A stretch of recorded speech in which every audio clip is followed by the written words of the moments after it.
When you're performing a voiceover project, you're often instructed to be enthusiastic or upbeat or friendly, or my favorite, have a smile in your voice. Well, I want you to sound fed up, broken-hearted, annoyed, confused, frustrated, and sometimes downright angry.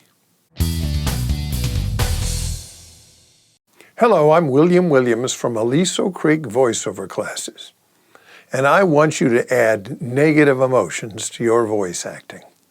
Many things in the world are opposites: dark versus light, up versus down, hot versus cold, and yes, happy versus sad, satisfied or disappointed, pleased or angry.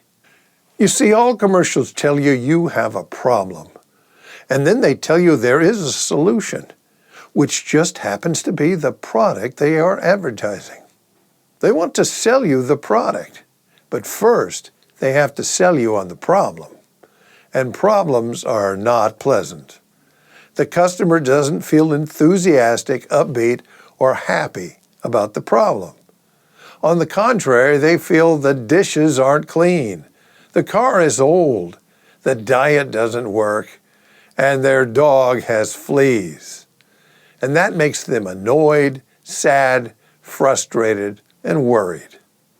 So when you describe the problem, your voice should portray one of these emotions.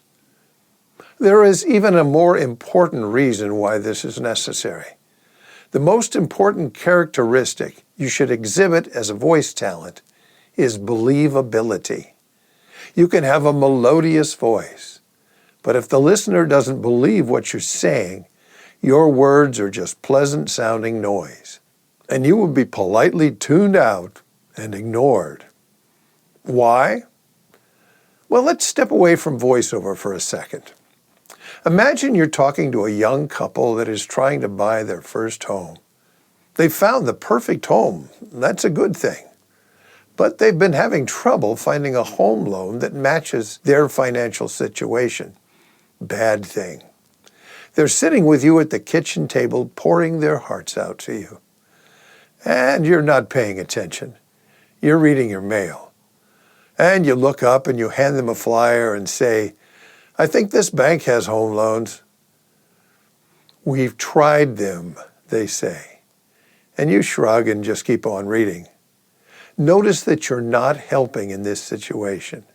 When you describe a problem in a commercial, or in an animated cartoon, or in an audiobook, or an e-training narration, you must empathize with how the listener feels about the problem and portray the emotions that they are feeling. If they are frustrated, acknowledge their frustration.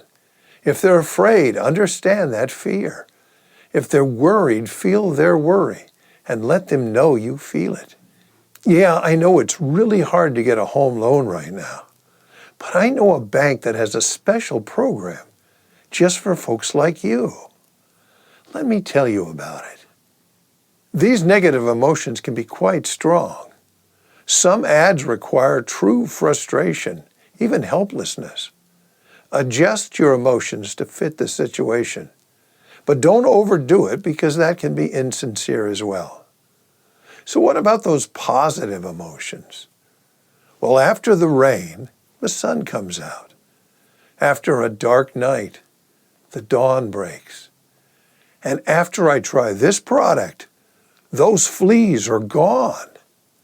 Like I said, a commercial is a tiny story that goes from the problem to the solution. When you get to that solution, you can portray relief, satisfaction, happiness. Heck, I'll even let you have a smile in your voice. Empathy works both ways. The listener will empathize with your positive feeling.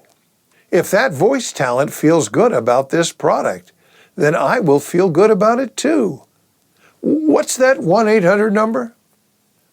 Try this technique on your next audition. What's the problem? How do I feel about that problem?